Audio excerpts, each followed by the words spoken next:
बिस्मिल्लाहिर्रहमानिर्रहीम, अस्सलाम वालेकुम, सुबह बख़ैर, गुड मॉर्निंग। आऊं तव्हांजो पंहिंजो मेज़बान इरशाद जागीरणी तव्हांजी ख़िदमत में हाज़िर थी वियो आहियां। प्रोग्राम आहे तव्हांजो पंहिंजो सलाम सिंधु। अॼु सदफ़ नाहे आई, गैर हाज़िरी हुनजी लॻाए छॾीसीं असां रजिस्टर में। कॾहिं कॾहिं कम बि हूंदा आहिनि, कंहिं कम सां आहे उहा, ऐं अॼु नाहे आई, पर आऊं तव्हांजी ख़िदमत में आहियां। ऐं आऊं तव्हांजे लाइ समूरो ॾींहुं तव्हांजे लाइ जेकॾहिं ॻाल्हि कजे त तव्हांजी कल्ह हूंदी आहे, तव्हांजी तात हूंदी आहे, असांखे ख़बर हूंदी आहे सुभाणे वरी प्रोग्राम करिणो आहे, सुभाणे वरी तव्हां सां मिलणो आहे, पोइ उन वारे सां कुझु तयारियूं बि हूंदियूं आहिनि।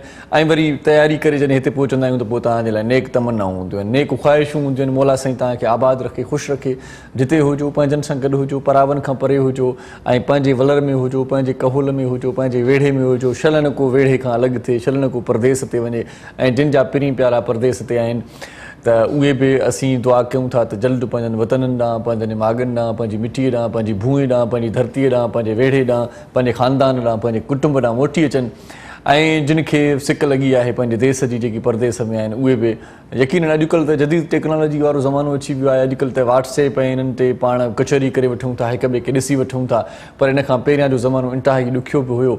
उन ज़माने में वरी सिक लॻंदी हुई त उहा थोरी सरस बि लॻंदी हुई, छो त पाण वरी कई साल, कई महीना हिक ॿिए खां परे रहंदा हुआसीं, ॾिसंदा न वियासीं, हिक ॿिए जो दर्शन न थी सघंदो हो, हिक ॿिए जी ईअं खणी चऊं त महबूबनि जी ज़ियारत बि न थी सघंदी हुई। सो हाणे त वरी सिलसिलो हिकिड़ो जुड़ियल आहे, ॻंढियल आहे, कनेक्ट आहे, पर पोइ बि उहा जेका आम्हूं साम्हूं मिलण वारी ॻाल्हि आहे, उन ॻाल्हि, उन जो कैफ़ फ़ोनूं या वरी मैसेजिस नथा लाहे सघनि।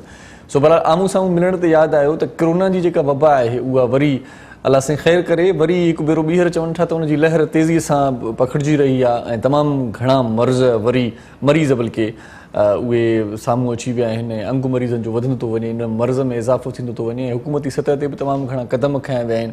ऐं हिकु भेरो ॿीहर जेकी शॉपिंग मॉल आहिनि, जेकी प्लाज़ा आहिनि, या जेकी सुठा सुठा वॾा वॾा जेकी दुकान आहिनि, जेकी मॉल्स आहिनि, उन्हनि खे राति जो 10 वॻे ताईं वरी बंदि करण जो नोटिफिकेशन जारी थी वियो आहे। ऐं 10 बजे खां पोइ जेकी उहे शॉप्स खुलियल हूंदा या मॉल्स खुलियल हूंदा त उन्हनि ते बाक़ाइदा पेनल्टी लॻंदी, बाक़ाइदा जुर्मानो लॻंदो, ऐं थी सघे थो त उहे कुझु वक़्त जे लाइ सील बि थी वञनि।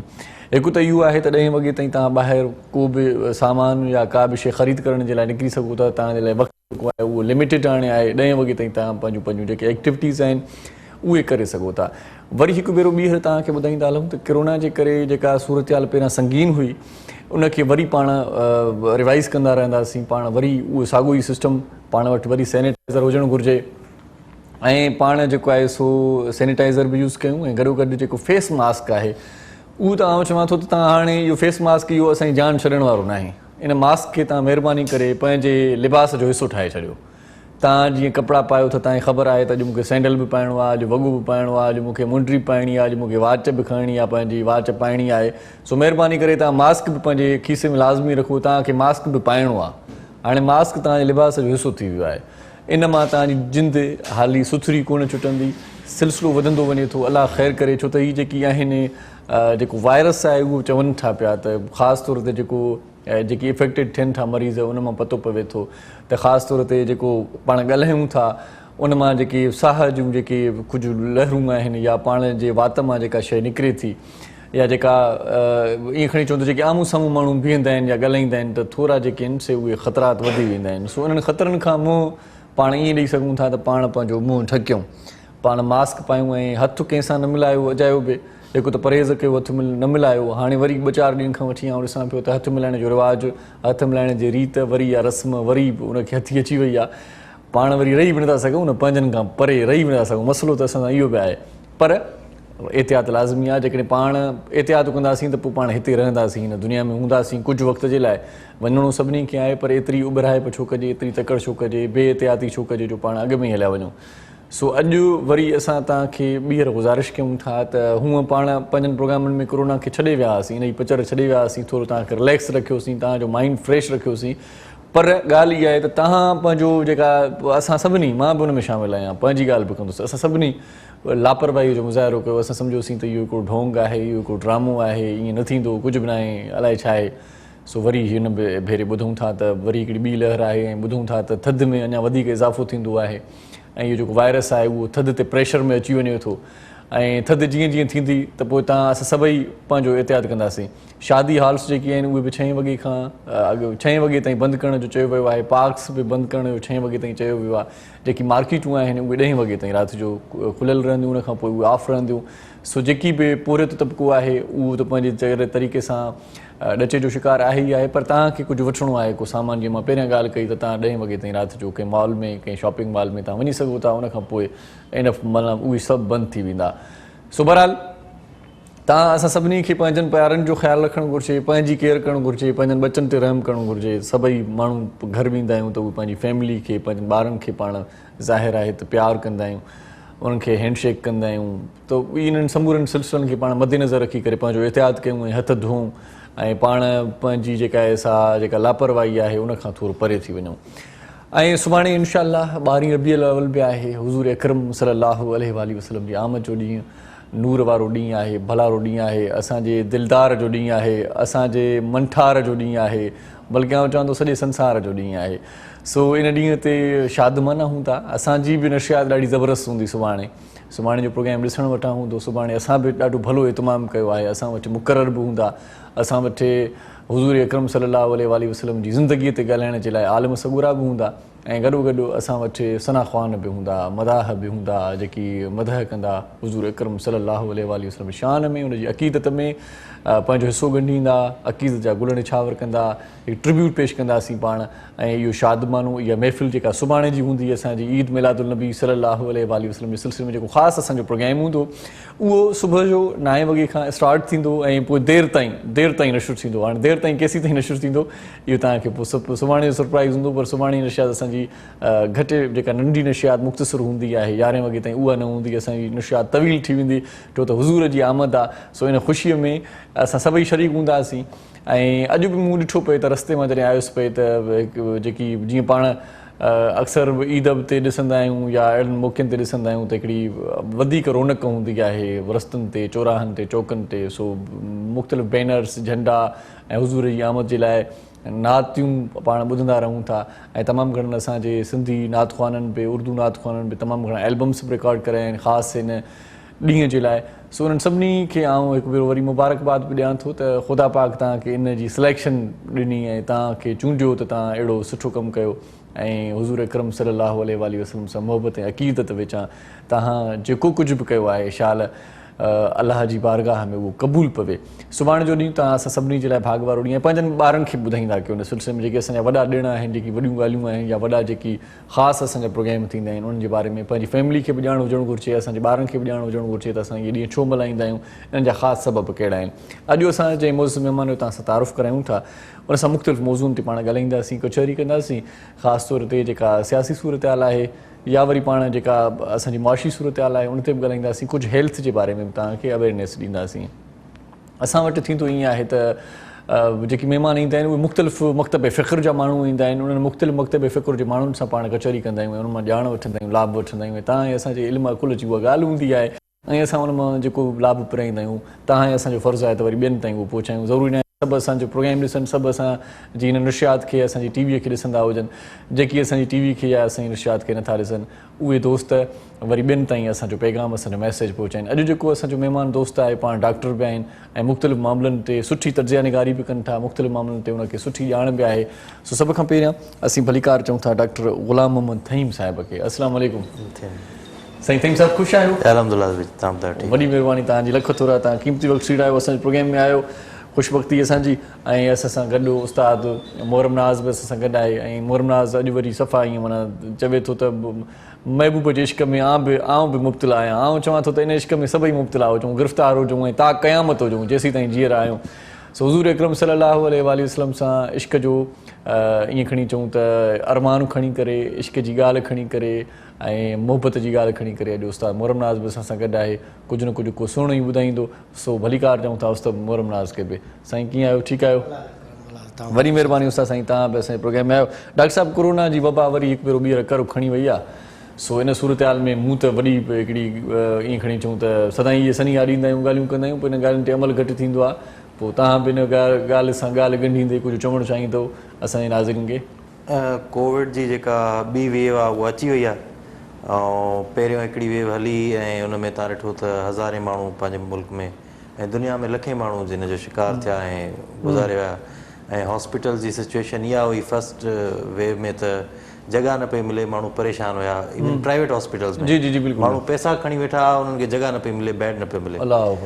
वरी विच में कुझु अरसो जेको आहे सो उन ते कंट्रोल थियो, छो जो पाण एहतियात कयोसीं सभिनी, मास्क ऐं सैनिटाइज़, ऐं वरी छो जो हिकु त मौसम जी तब्दीली थी आहे, जी जी ॿी वेव अची वई आहे ऐं जेके कोरोना जा सिम्पटम्स ऐं साइन एंड सिम्पटम्स आहिनि उहे घणा जेके इफेक्टिव आहिनि उहे वरी थधि जे मौसम में आहिनि। सही सही, छो जो हुनजा मेन शयूं आहिनि ई जेको आहे ज़ुकाम, खंघि ऐं साह जी तकलीफ़, उहा हूअं ई जेका आहे सियारे में घणी थींदी आहे माण्हू, घणी थींदी आहे उहा। सही, त हाणे उहा ॿी वेव अची वई आहे। हाणे असांखे वरी जेको असां पहिरियों करे आयासीं पहिरीं लहर में उहे ई एहतियात ऐं उहे ई जेके आहिनि तदबीर उहे ॿीहर करणु घुरिजनि। सही सही, ॿियनि मुल्कनि में वरी ॿियनि मुल्कनि में फ्रांस में ऐं इटली में वरी ॿीहर लॉकडाउन अॼु ईरान में ईरान में हर 5 मिंटनि में हिकिड़ो माण्हू मरे थो। जी, माना उते सूरत इंतिहाई माना संजीदा थी वई आहे। ऐं हाणे उअं ई पहिरियों मार्च खां जून ताईं असांजा पंहिंजा सुञाण वारा ॼाणण वारा उन्हनि में हुई कोरोना, वरी विच में इहो रुझान घटिजी वियो,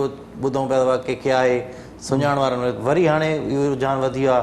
हाणे तव्हांजे बि सुञाण में बटन खे हींअर हाणे बि थी हूंदी, मुंहिंजे सुञाण वारनि बि काफ़ी हींअर वरी ॿीहर जेको आहे त इन करे हाणे माना वरी उहो रेशो वधे थो पियो, हिकिड़ो पीक ते वरी थिए थी पई, त इन करे हाणे एहतियात असांखे अञा वधीक करिणो पवंदो। सही सही सही, ऐं ख़ासि करे वरी कुझु माण्हू जेके कोरोना खां इफेक्टेड थी चुका आहिनि ऐं उहे ॾाढो रिलैक्स आहिनि त असांखे न थींदी, त उनजो बि चांसिस ॾाढा घणा आहिनि ऐं उनजा हाणे वर्स्ट उनखे त वर्स्ट इफेक्ट थींदा। अच्छा अच्छा, उन जी माना जेके हाणे साइन एंड सिम्पटम्स हूंदा उहे पहिरियों खां वधीक ख़तरनाक। कोरोना जो जेको ज़िलज़िलो आहे उनजा आफ्टर शॉट्स बि, हा आफ्टर, त इन करे हाणे जेको आहे उनजो एहतियात अञा वधीक करिणो आहे पाण खे। अच्छा अच्छा, सही सही सही, पर माण्हू साईं लापरवाहीअ जो मुज़ाहिरो घणो कनि था। ऐं ॿियो वरी असां वटि हिकिड़ो दिमाग़ में जेको असांजे ईअं खणी चऊं त जेको भरियल आहे न, सो माण्हू चवनि था त भई इहो कुझु आहे, ट्रेंड हो त उहो सुई हणी कंहिंखे मारनि था, को चए पियो त को पैसा गवर्नमेंट थी ॾे, कुझु माना मुख़्तलिफ़ थ्योरीज़ हुयूं हुन ते, पर अहिड़ो कुझु बि न आहे। हिकिड़ी कोविड आहे ऐं हिकिड़ी माना डिज़ीज़ एग्ज़िस्ट थी करे दुनिया में, ऐं मां पाण हुनजो रहियो आहियां इफेक्ट थी, त मां त पर्सनली मां हुनखे एक्सपीरियंस कयो आहे। ईअं भउ त न ॾियो, प्रोग्राम अञा अॻिते जारी रखिणो आहे असांखे। त बहरहाल खिल भोग पंहिंजी जॻह ते, पर कोरोना जे मरीज़ खे पाण वरी जेकॾहिं आइसोलेट कयूं था त पोइ पंहिंजे घर में बहितर आहे या हॉस्पिटलाइज़ उनखे कजे? अगरि उनखे प्राइवेसी मिले थी घर में 14 ॾींहंनि लाइ त बेस्ट आहे। अगरि उनखे साइन एंड सिम्पटम्स वधी था वञनि, उनखे साह जी तकलीफ़ वधी थी वञे, त पोइ उनखे पहिरियों त कोशिशि कजे त घर में ऑक्सीजन सिलेंडर ते वञे हलियो। अच्छा अच्छा, अगरि उनजी तबियत वधीक बिगड़ंदड़ आहे पोइ उनखे हॉस्पिटल में हॉस्पिटलाइज़ कजे। सही सही सही, सो सही था चओ इहो, पर हाणे ॻाल्हि इहा आहे त इन मुंद में जेकॾहिं वधीक किसो वधी थो वञे त पोइ हॉस्पिटल जाइ पाण खे कोन ॾेई सघंदा, इन खां बहितर आहे त वरी विच में तव्हां ॾिठो पए त अप्रैल ऐं मई में तव्हां ॾिठो हूंदो त माण्हुनि जो असांखे मूंखे मां राति ॿी ॿई माण्हुनि जूं कॉल ईंदियूं, असांखे जेको आहे प्राइवेट हॉस्पिटल में जॻह नथी मिले, असांखे गवर्नमेंट हॉस्पिटल में जॻह कोन थी मिले। साईं अस्पतालुनि त ॿाहिरि मतिलबु नोटिस बोर्ड ते इहो लॻाए छॾियो त वैकेंसी न आहे, असां बेड कोन्हे। माना इहा हिकिड़ी इंतिहाई ॻणती जोगी सूरत हाल हुई, त हूअं जेकॾहिं मरीज़ को न थिए त इहा सूरत हाल पढ़ी करे इलाही मरीज़ थी पिया वञनि, माना हिकिड़ो परेशानी हुई न साईं हिकिड़ी। ऐं कोरोना जा जेके सिम्पटम्स खां वधीक साइकोलॉजिकल असर ॾाढा आहिनि, उनमें दिमाग़ ते ॾाढो उहो थो खणे। अगरि को कोरोना जो पेशेंट ख़ुदा न ख़ासिता थी थो वञे त पहिरियों त हुनखे पंहिंजे माइंड खे रिलैक्स रखिणो आहे, हुनखे हिनखे एतिरो हावी न आहे करिणो पंहिंजे दिमाग़ ते। असांजा काफ़ी जेके माण्हू आहिनि उहे कोरोना जे ख़ौफ़ में मरी विया आहिनि। अच्छा अच्छा, जेके को अगरि कंहिंखे पेशेंट कोई थियो आहे त उहो कोरोना जे ख़ौफ़ में ई जेको आहे वीचारो गुज़ारियो आहे। सही सही, पर किन खे चवनि था त वरी कोई ॿियूं बीमारियूं हुयूं उन सां गॾिजी वरी कोरोना गॾिजी वई, एसोसिएटेड डिज़ीज़ आहिनि उहे बि ॾाढो इफेक्ट थियूं कनि। जीअं हाणे अगरि कोई स्मोकर आहे या कोई ड्रिंकर आहे या कंहिंखे अॻ में ई कोई अस्थमा जो प्रॉब्लम आहे त हुन लाइ उहो ॾाढी जेको आहे कोविड वर्स थी थिए, छो जो हुनजा इफेक्ट्स ऐं जेके साइन सिम्पटम्स आहिनि उहे आहिनि ई हिन सां एसोसिएटेड। सही सही, पाण अलाह साईं पाण सभिनी खे पंहिंजी हिफ़ाज़त में रखे। सो ख़ैरनि जा ॾींहं हुजनि, ख़ैरनि जा सिज उभर, नंढड़ी साई वठूं था, पाण कचहरी कयूं था ॿियनि मौज़ूअनि ते बि। तव्हां असां सां गॾु रहिजो, काॾे बि न वञिजो, ॾिसंदा रहिजो पंहिंजो प्रोग्राम सलाम सिंध।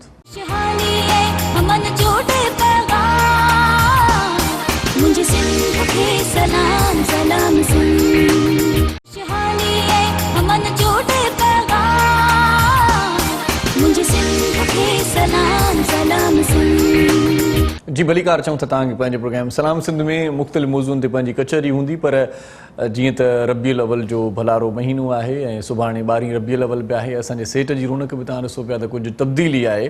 सो इन्हनि रौनकुनि खे अञा वधीक बहाल करण जे लाइ, वधीक इन्हनि रौनकुनि में रंग भरण जे लाइ आउं गुज़ारिश हिन वक़्तु कंदुसि, दावत कलाम ॾींदुसि ऐं उस्ताद मोहरम नाज़ खे त सभ खां पहिरियां असांजे प्रोग्राम में उन पालणहार जी तारीफ़ हुजे जंहिं ही जहान जोड़ियो ऐं जंहिं असांखे हुज़ूर अकरम सल्लल्लाहु अलैहि वसल्लम जो उम्मती बणायो ऐं जंहिं असांखे पंहिंजो महबूब इनायत फरमायो।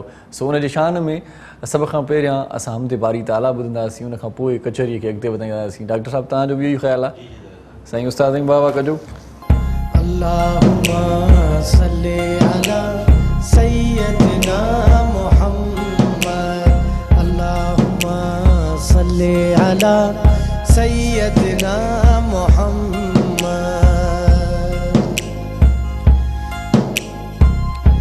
असांजी झोली भरे छॾ ख़ुदा सदके मुहम्मद जे, असांजी झोली भरे छॾ ख़ुदा सदके मुहम्मद जे। सवाली थी आया आहियूं ख़ुदा सदके मुहम्मद जे, सवाली थी आया आहियूं ख़ुदा सदके मुहम्मद जे। असांजी झोली भरे छॾ ख़ुदा सदके मुहम्मद जे, असांजी झोली भरे छॾ ख़ुदा सदके मुहम्मद जे। सवाली थी आया आहियूं ख़ुदा सदके मुहम्मद जे, सवाली थी आया आहियूं ख़ुदा सदके मुहम्मद जे। असांजी झोली भरे छॾ ख़ुदा सदके मुहम्मद जे। अल्लाहुम्मा सल्ली अला सय्यदना मुहम्मद, अल्लाहुम्मा सल्ली अला सय्यदना मुहम्मद। तू ही मालिक, तू ही खालिक, तू ही राज़िक खुदा सब जो, तू ही मालिक, तू ही खालिक, तू ही राज़िक खुदा सब जो। सवाली थी आया यूं खुदा सदके मुहम्मद जे, सदके मुहम्मद जे। असांजी झोली भरे छॾ ख़ुदा सदके मुहम्मद जे, असांजी झोली भरे छॾ ख़ुदा सदके मुहम्मद जे। सवाली थी आया आहियूं ख़ुदा सदके मुहम्मद जे, सवाली थी आया आहियूं ख़ुदा सदके मुहम्मद जे। असांजी झोली भरे छॾ ख़ुदा सदके मुहम्मद जे।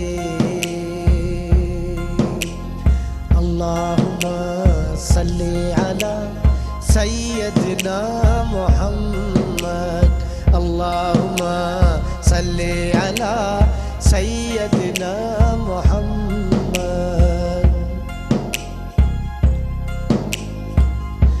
तो बहताइब थिया आयूं असां सभई तुझे दर ते, तो बहताइब थिया आयूं असां सभई तुझे दर ते। रहम कर तूं असां ते ख़ुदा सदके मुहम्मद जे, सदके मुहम्मद जे। तो बहताइब थिया आयूं असां मालिक सभई दर ते। सवाली थी आया आयूं मिठा खुद के मुहम्मद जे, सदके मुहम्मद जे। असांजी झोली भरे छॾ ख़ुदा ख़ुदा सदके मोहम्मद जे असांजी झोली भरे छॾ ख़ुदा सदके मोहम्मद जे सवाली थी आया आहियूं ख़ुदा सदके मोहम्मद जे सवाली थी आया आहियूं ख़ुदा सदके मोहम्मद जे असांजी झोली भरे छॾ ख़ुदा सदके मोहम्मद जे अल्लाहुम्मा सल्ली अला सय्यदना मोहम्मद अल्लाहुम्मा सल्ली अला सय्यदना मोहम्मद मौलाना मोहम्मद। सुभान अल्लाह सुभान अल्लाह। असांजी झोली सभिनी जी भरिजे, तव्हांजी असांजी सभिनी जी झोलियूं शाला भरिजनि।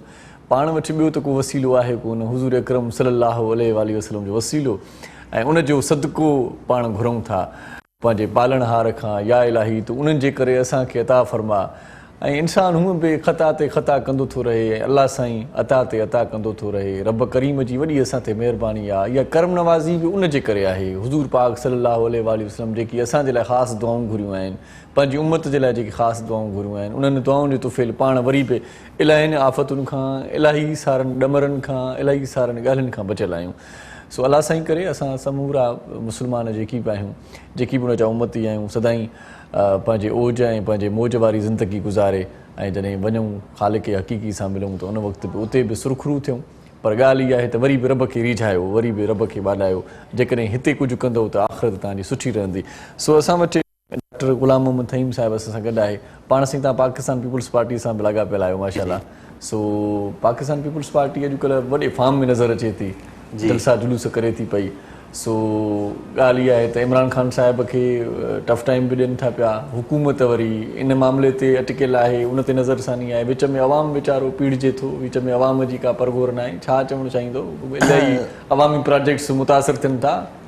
जेको पीपल्स पार्टी निकिती आहे हींअर ऐं PDM जे प्लेटफॉर्म तां जेका हिकिड़ी नई तहरीक शुरू थी आहे, जी जी, जेका सिलेक्टेड गवर्नमेंट आहे उनजे ख़िलाफ़, त उहा अवाम जे लाइ ऐं अवाम जे जेके मसइला उन जे लाइ आहे।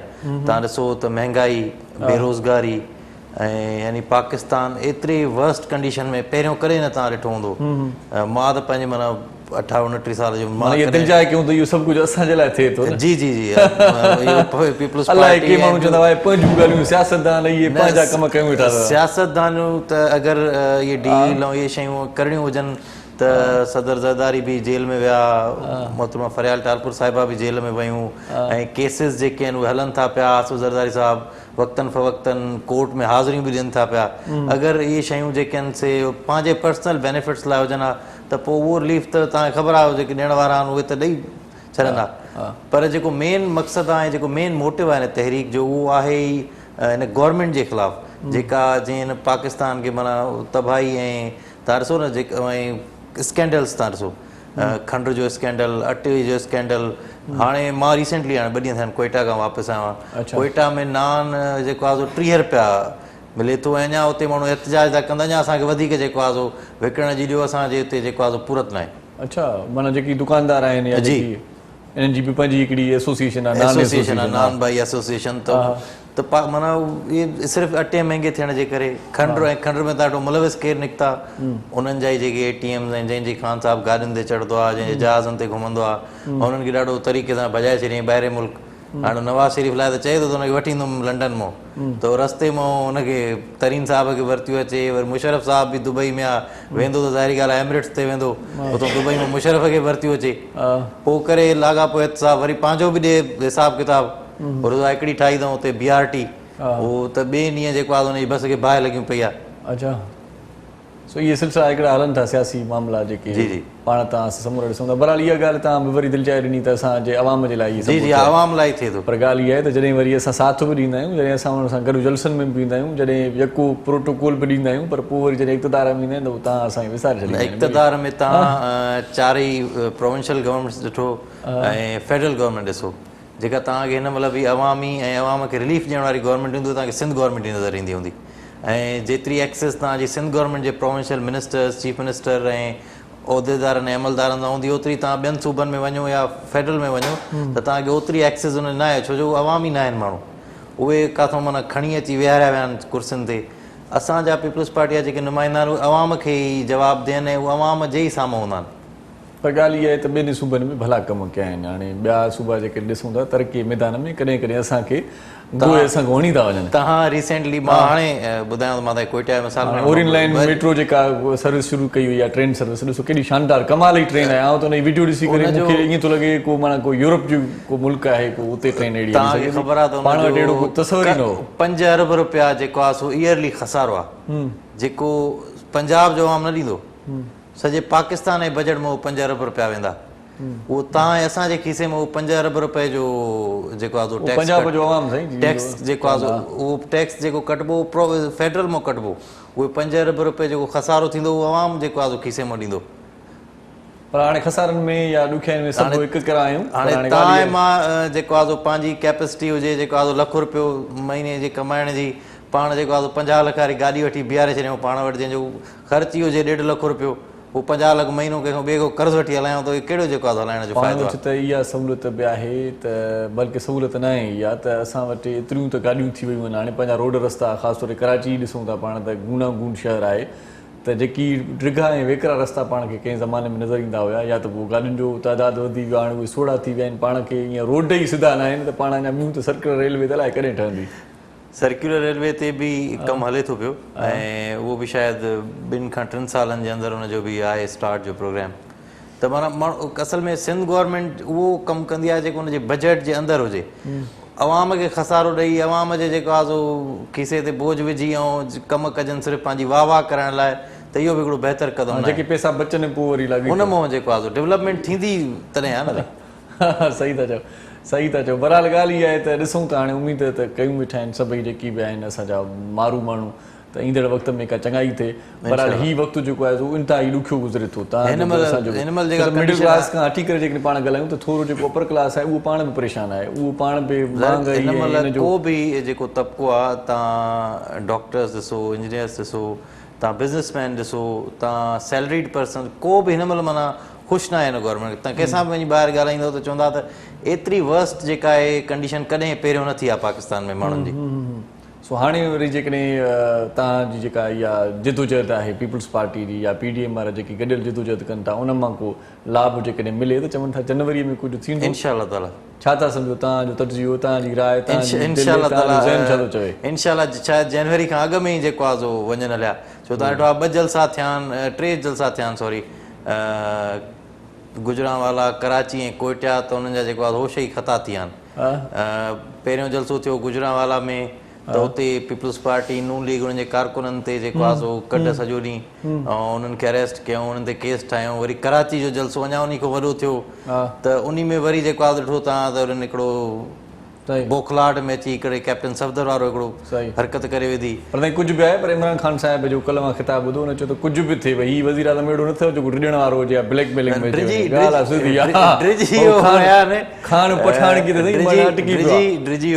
पाण कचहरी कयूं था न। नंढी साई जो वक़्तु ॿुधायो उस्ताद मोहरम सिंह, तव्हांजी वॾी महिरबानी, लख तोरा था क़ीमती वक़्तु सीड़ायो ऐं माशाअल्लाह असांजी दिलि खे राहत ॾिनव। ऐं अलाह पाक जो जॾहिं बि ज़िक्र थिए थो ऐं हुनजे महबूब जो ज़िक्र थिए थो, ज़ाहिर आहे त मोहबत वधे थी ऐं मोहबत हूअं ई आहे, त उन मोहबतुनि में इज़ाफ़े करण लाइ तव्हांजी वॾी महिरबानी। नंढड़ी साई वठूं था ऐं साईअ खां पोइ असांखे ॿिया मोज़ महिमान बि जॉइन कंदा। असां सां गॾु रहिजो, ॾिसंदा रहिजो पंहिंजो प्रोग्राम सलाम सिंध।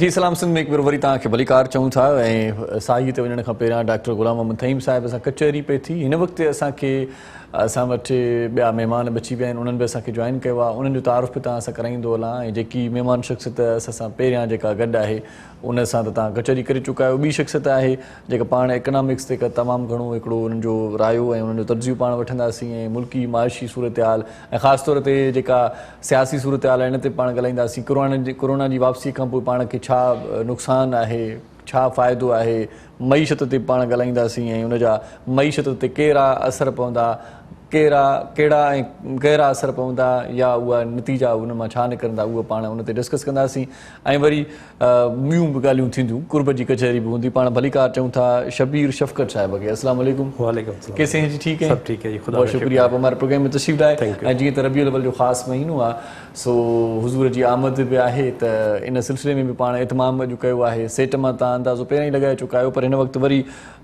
मिठड़े मदनी जी तारीफ़ करण जे लाइ असां वटि नात ख़्वान मौजूदु आहे इबरार अहमद मेमून साहिब इब्सार अहमद मेमून साहिब अब्सार खे बि असीं भलीकार चऊं था अस्सलाम वालेकुम कीअं आहियो ठीकु आहियो वॾी महिरबानी लख तोरा सो मुंहिंजी दिलि चवे थी सभ खां पहिरियों शुरूआत ई तव्हां खां कजे हाणे शफ़क़त भाई इजाज़त है पहले नात सुन लें फिर उसके बाद गुफ्तगू करते हैं आओ मोहम्मद गर आमना लुडे लुडे पी गो थोबानी बिना आयो मोहम्मद गर आमना लुडे लुडे पी गो थोबानी बिना लुडे लुडे पी गो थोबानी बिना आयो मोहम्मद गर आमना लुडे लुडे पी गो थोबानी बिना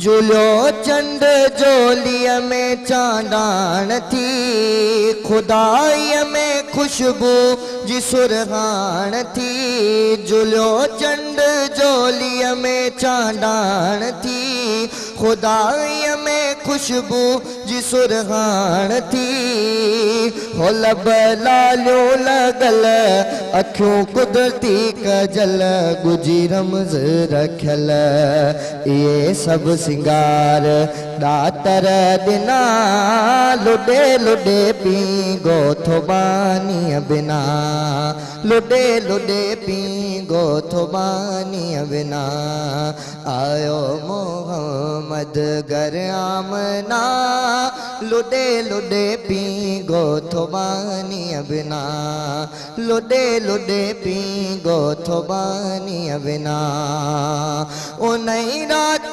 कुदरत जो को राज हो मोहम्मद जो हर शे में आवाज हो उन रात कुदरत जो को राज हो मोहम्मद जो हर शे में आवाज हो पखी लातियूं लवन सिर सजदे रखन हिक ॿिए खे चवन अॼु फेराक थी विया फना लुडे लुडे पी गो थोबानी बिना लुडे लुडे पी गो थोबानी बिना आयो मोहम्मद गर आमना लुडे लुडे पी गो थोबानी बिना लुडे लुडे पी गो थोबानी बिना महेसर मोहम्मद खुदा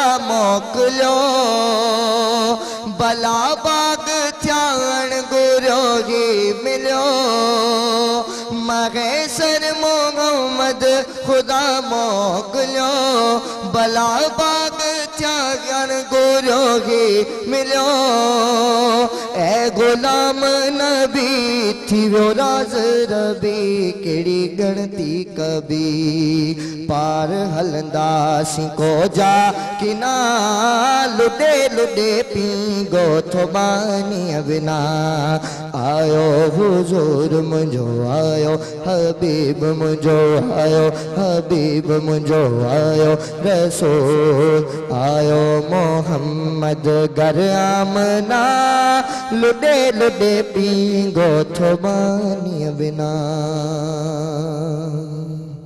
सुभान अल्लाह अब्सार अहमद मेमून खां नाते रसूल मक़बूल सल्लल्लाहु अलैहि वसल्लम ॿुधण जी सादत माणी सी दिलि असां पंहिंजी ठारीसीं सो अॼु कचहरी बि कयूं था पाण शबीर शफ़क़त साहिब सां गॾु डॉक्टर ग़ुलाम मोहम्मद फ़हीम साहिब सां गॾु शबीर साहब क्या कहेंगे कोरोना की लहर दोबारा तेज़ी से आ रही है क्या होगा फ़ायदा होगा नुकसान होगा तो कौन सा नुकसान होगा देखें जी कोई भी वबा जो आती है वो तो नुकसान के लिए ही आती है فائدے تو بہت دور کی بات ہے، لیکن مسئلہ صرف یہ ہے میں نے کہا شاید فائدہ ہوگا، چھٹیاں وٹیاں ہوں گی، لوگ گھر میں بیٹھے رہیں گے، لیکن نقصان بھی ہوگا. چھٹیاں جب ہوں گی گھر پہ بیٹھے رہیں گے تو ایک نئے مسائل جنم لیں گے، تو وہ زیادہ خطرناک ہے، کیونکہ لوگ سٹک آف ہو جائیں گے، اپنے گھروں میں بیٹھے رہیں گے، کام دھندا نہیں ہوگا، غربت بڑھے گی، مصیبت آئے گی، بے روزگاری آئے گی، تنگی آئے گی. صحیح. تو میں سمجھتا ہوں یہ کرونا جو ہے ہماری کچھ اپنی کوتاہیوں لاپرواہیوں کی وجہ سے ہے، کیونکہ کوئی بھی حکومت آتی ہے اس کے اوپر عوام کا اعتماد نہیں ہوتا. اچھا صحیح. یہی وجہ ہے کہ حکومت جب کہتی ہے کہ کرونا سے یہ نقصانات ہے، لیکن لوگ اس پہ یقین نہیں رکھتے. صحیح. لوگ کہتے ہیں یہ حکومت کا ایک ڈرامہ ہے، فنڈ اکٹھا کرنے کا ہے، فنڈ باہر سے لینے کے لیے یہ حکومت ڈرامہ کر رہی ہے. لیکن یہ ہے کیونکہ حکومت، کوئی بھی حکومت وہ اپنا اعتماد کھو چکی ہوئی ہے. عوام کا کوئی بھی بندہ جو ہے کسی بھی حکومت پہ اعتماد نہیں کرتا. ہم سمجھتے ہیں کہ حکومت کو چاہیے کہ عوام کا اعتماد حاصل کرے، کیونکہ ابھی دیکھیں نا کرونا ایک خطرناک صورتحال اختیار کر رہا ہے. آپ دیکھیں فرانس کے اندر لاک ڈاؤن شروع ہونے والا ہے، پوری دنیا جو ہے اس لپیٹ کے اندر ہے. دنیا جو اپنے حکمرانوں کی بات سنتی ہے، لیکن پاکستان کے اندر ایسا نہیں ہے. ہم کہتے ہیں کہ یہ ڈرامہ چل رہا ہے، لیکن اس کے اندر ہے کہ کتنی اموات ہو رہی ہیں. میرے اپنے قریبی میں نے دیکھے بندے جو کرونا سے ان کی ڈیتھ ہوئی ہے. اب ہم کیسے کہہ دیں کہ کرونا ہے ہی نہیں ہے؟ صحیح. آنکھوں دیکھا سارا، ایک تو آنکھوں دیکھا حال ہے نا، ایک تو جگ بیتی ہے سامنے دیکھ رہا ہے، لیکن لوگ اس چیز کو ریئلائز نہیں کرتے. وہ سمجھتے ہیں کہ کرونا جو ہے نا یہ ڈرامہ ہے، جبکہ حقیقت میں کرونا ایک وبا ہے، اور یہ جو ہے ایک جو ہے خطرناک صورتحال اختیار کر چکی ہے. صحیح. اچھا، جیسے آپ نے کہا کہ حکومت پہ اعتبار یا اعتماد نہیں ہے لوگوں کو، تو حکومت کو کیا کرنا چاہیے اعتماد اور اعتبار بحال کرنے کے لیے؟ وہ تو کوشاں ہے، اشتہارات چل رہے ہیں، اور بار بار ہم بھی ٹی وی پہ بتا رہے ہیں، سب بتا رہے ہیں، تو آخر عوام کیوں یہ بات ماننے کو تیار نہیں ہے؟ دراصل کوئی بھی حکومت آتی ہے تو وہ جو باتیں کرتی ہے نا اس پہ عمل نہیں کرتی. اچھا، تو عوام کیسے اعتماد کرے؟ اس بات پہ تو عمل بھی ہوا بھائی، سخت لاک ڈاؤن ہوا، لوگوں کو بس مطلب وہ راستے میں پوچھ رہے تھے بھائی کہاں سے آ رہے ہو، کدھر سے آ رہے ہو، ماسک کیوں نہیں ہے، سینیٹائزر ہے نہیں ہے، بالکل ہی عمل بھی ہوا تھا اس پہ. تو وہ ہوا، لیکن مسئلہ یہ ہے کہ جب عوام دیکھتی ہے کہ حکومت جو کہہ رہی ہے، جیسے آپ کہہ رہے ہیں جی 6 فٹ کا فاصلہ رکھیں، پولیس والے ساتھ چپک کے بیٹھے ہوئے ہیں، رینجر والے ساتھ چپک کے بیٹھے ہوئے ہیں، اور جب لوگ دیکھتے ہیں وہ کہتے ہیں یہ کرونا صرف عوام کے لیے. بس وہی بات آپ کی کہ خود جلسے جلوس جو ہو رہے ہیں، امیر آدمی دیکھے مرتا ہے، وزیر ابھی ایک مرا ہے تو اس کا جنازے میں 3-4 ہزار بندے گئے ہیں، اور غریب مرتا ہے بولتے ہیں کرونا ہے جی آپ نے 10-20 بندوں کے آنا نہیں ہے. تو یہ چیزیں جو ہوتی ہیں نا، عوام جو ہے جب حکومت کے قول و فعل میں تضاد ہوگا تو عوام یقین نہیں کرے گی، اور جب عوام یقین نہیں کرتی تو حکومت کے لیے یہ بڑے، میں کہتا ہوں افسوس کی بات ہے، حکومت کی پسوائی کی بات ہے، کیونکہ ہر حکومت پہ اعتماد ہونا لازمی ہے. لیکن افسوس کہ پاکستان کا کوئی بندہ بھی جو ہے اپنی حکومت پہ اعتماد نہیں کرتا. اور کیوں نہیں کرتا؟ کیونکہ اس عوام نے دھوکے کا بھی دیکھیں، تبدیلی کے نام پہ لوگوں نے ووٹ دے دیا، تو تبدیلی میں کیا آ گیا؟ اب آپ دیکھیں 100 سے اوپر چلی گئی ہے چینی. یعنی 1.5 ہفتہ پہلے میں 78 روپیز کلو چینی لایا ہوں، اور ابھی کل میں لینے گیا تو وہ بولتا ہے جی 105 روپے کلو. میں تو حیران ہو گیا، ابھی ایک دم اتنی بڑھ گئی. تو اب آپ بتائیں کہ کس طریقے سے تبدیلی کی بات. ایک تو ہمارے یہ کہ ہر روز ریٹس چینج ہوتے ہیں، آپ صبح کو جائیں تو ایک ریٹ ہے، شام کو جائیں تو اس کا بھاؤ بڑھ جاتا ہے. یہ بھی بڑا مسئلہ ہے. ذہن میں جو بات ہوتی ہے یا جیب میں جتنے پیسے لے کے جاتے ہیں، بھائی آٹا لینا ہے، یہ لینا ہے، اتنے میں آ جائے گا، لیکن اتنے میں آتا نہیں. تو ہم لے کے 3-4 چیزوں کے لیے پیسے جاتے ہیں، لے کے بعد مشکل ایک چیز ہی آتے ہیں. تو یہ ایک بڑی پرابلم ہے. آپ دیکھیں دبئی میں آپ چلے جائیں یا کسی اور ملکوں میں چلے جائیں، ایک پیسہ بندہ جو ہے نا اپنی مرضی سے دکاندار نہیں بڑھاتا. ابھی دیکھیں عید آئے گی تو آپ دیکھیں ٹرانسپورٹر نے اپنے ریٹ بڑھا دینے ہیں. اس کا کیا ہے کہ حکومت کی ریٹ کہیں بھی نہیں ہے. صحیح. حکومت کی اگر ریٹ کہیں ہوگی تو کیسے کوئی اپنی مرضی کر سکتا ہے؟ صحیح. آپ دیکھیں پولیس والا کیسے اپنی مرضی کر. آپ دیکھیں پولیس والا اس چیز میں خوش نہیں ہے کہ آپ ٹریفک اچھی چلا رہے ہیں، وہ اس چیز میں خوش ہے کہ آپ کس طریقے سے غلط کریں اور ہم آپ کو پکڑنے اور چلان کر دیں. صحیح. اچھا ڈاکٹر غلام محمد صاحب، تاں چھا چوندو حکومتی رٹ نہ ہے، مانا وہ قائم نہ ہے، حکومت آئے جڑو آئے ہی سو ان تے تاں چھا چوندو حکومت جا پانچا نمائندہ کریں خبری تھا وञनि، خبر ہی نٿी پئے حکومت جي پاڻ کي تاں جي حکومت آهي پيپلز پارٽي جي سندھ میں تاں پاڻ مطمئن آهيو نہ آهيو حکومت آهي یا نہ आहे؟ جيئن سائين ڳالهه ڪئي ته حڪومتي رٽ اصل ۾ هڪ ته حڪومت اويرنيس ڏيئي थी سگهي जेको न ڏيڻ جي ڪوشش ڪئي आहे. ऐं ॿी हिकिड़ी साईं जी ॻाल्हि सां माना मां आहियां मुतफ़िक़ त कॉन्फ्लिक्ट जेको आहे न ॻाल्हियुनि में, माना प्रोविंशियल गवर्नमेंट हिकिड़ो सुठो स्टेप थी करे त फेडरल गवर्नमेंट हुनखे सबोटाज करण लाइ उन ते माना हरूभरू जा एतिराज़ हरूभरू जा जेके आहिनि से उन ते जेको आहे सो थी पॉइंट स्कोरिंग लाइ ऐं पंहिंजे पॉलिटिकल जेको आहे सो स्कोरिंग लाइ उहो थी करे। हाणे जीअं सिंध गवर्नमेंट लास्ट में हिकिड़ो सख़्तु लॉकडाउन ऐं सख़्तु जेके से अमल करण जी कई त हितां जा ई जेके PTI जा लोकल कराची जा लीडर्स हुया उन्हनि छा कयो, कुझु पाण सां गॾु ताजर मिलाया, को माण्हू मिलाया, प्रेस कॉन्फ्रेंसिस हे हो गवर्नमेंट ते प्रेशर लाइ त भई ग़लति थो थिए। जॾहिं अवाम ॾिसे थो त यार फेडरल गवर्नमेंट हिकिड़ी ॻाल्हि थी करे, प्रोविंशियल गवर्नमेंट हिकिड़ी ॻाल्हि थी करे, अवाम वीचारो विच में कंफ्यूज़ थो थी वञे। अवाम चए थो त हाणे हुनजी ॻाल्हि मञूं, हुनजी ॻाल्हि मञूं, वञूं काॾे ऐं हे ॿई ॻाल्हि हीअं था कनि त शायदि अञा रियलिटी टी हुजे।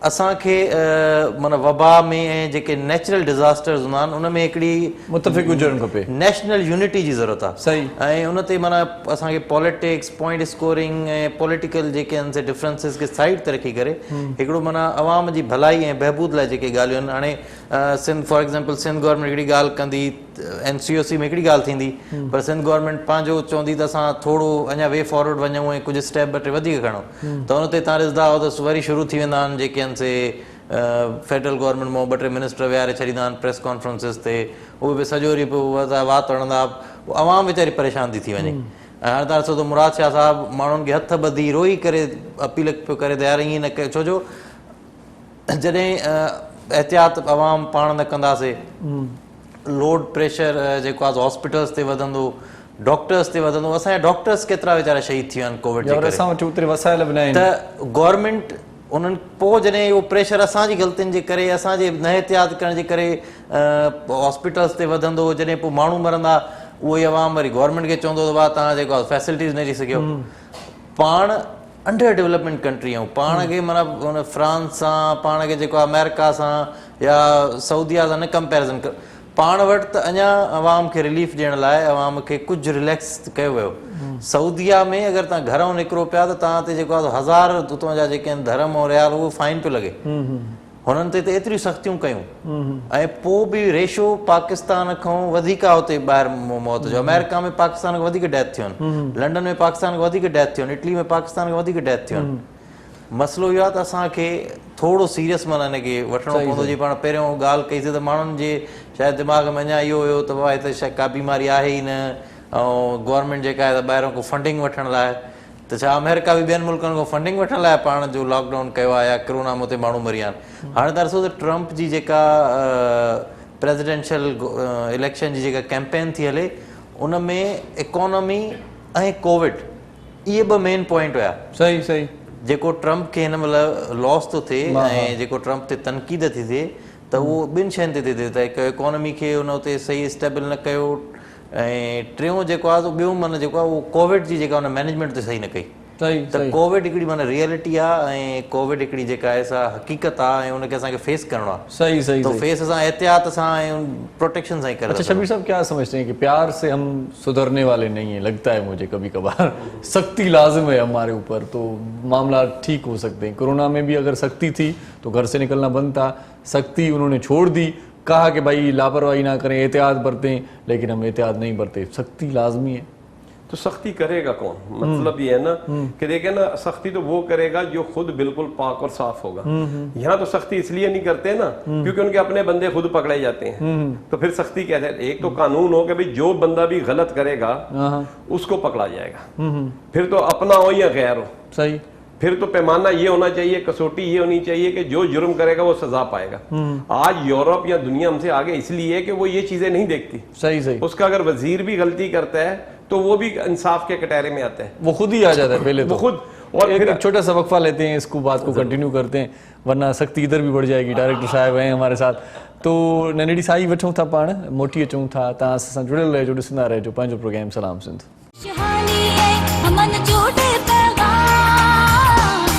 मुझे सिंध के सलाम सलाम सिंध, शहानी है हमन जोड़े पैगाम, मुझे सिंध के सलाम सलाम सिंध। जी साईं, तव्हांखे भली कार चऊं था पंहिंजे प्रोग्राम सलाम सिंध में। लख थोरा तव्हांजा, तव्हां असांखे ॾिसो पिया हिन वक़्तु, ऐं असीं कोशिशि कंदा आहियूं तव्हांखे प्रोग्राम में का सुठी ऐं कराइती ॻाल्हि या कचहरी करे तव्हांखे को न को ईअं खणी चऊं त इल्मु ॾियूं या का न का ॼाण ॾियूं.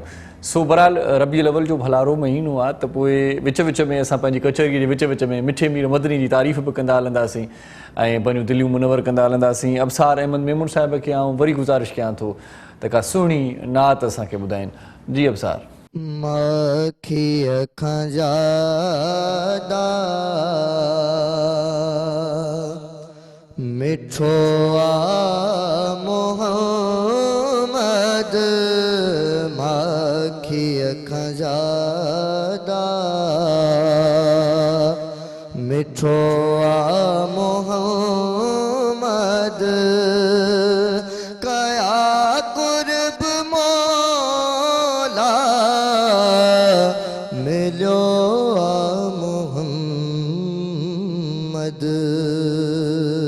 मखीअ खां ज़्यादा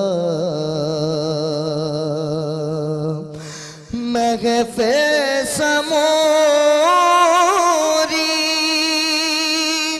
थी मुग़तर वैया, महफ़िल समोरी थी मुग़तर वैया, सल्ले अला चो आयो मोहम्मद, सल्ले अला चो आयो मोहम्मद, कया कुर्ब मौला मिलियो आ मोहम्मद, मखीअ खां ज़्यादा असांजे कखन जी थिए किस्मत सुहारी, असांजे कखन जी थिए किस्मत सुहारी, करे कुर्ब कामिल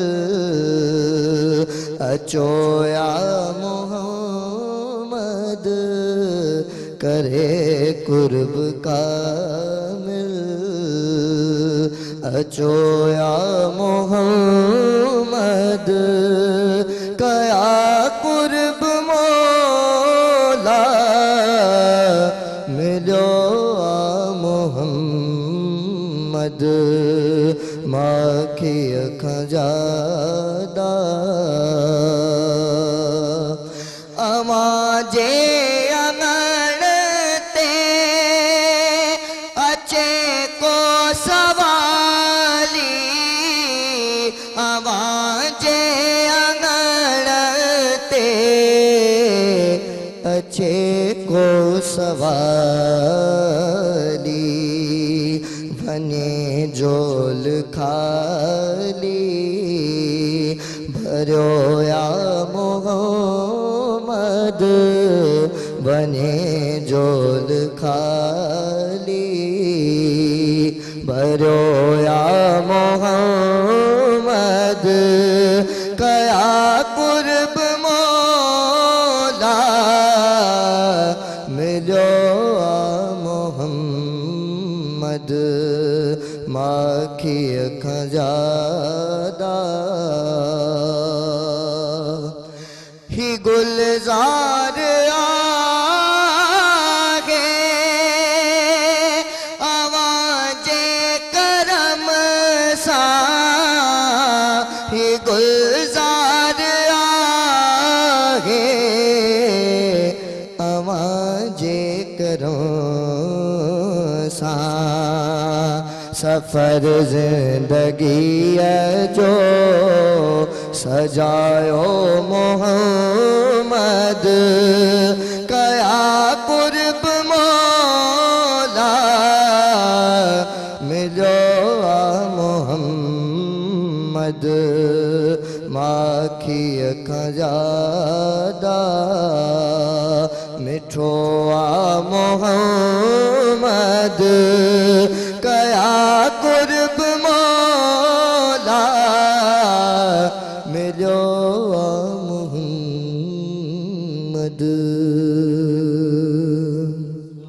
सुभान अल्लाह, कया कुर्ब मौला जो मिलियो आहे मोहम्मद, ये मौला जा वाकई कुर्ब आहिनि। सो पाण प्रोग्राम खे अॻिते वधाईंदे कचहरी जितां छॾी असीं उतां ई कंटिन्यू कयूं था।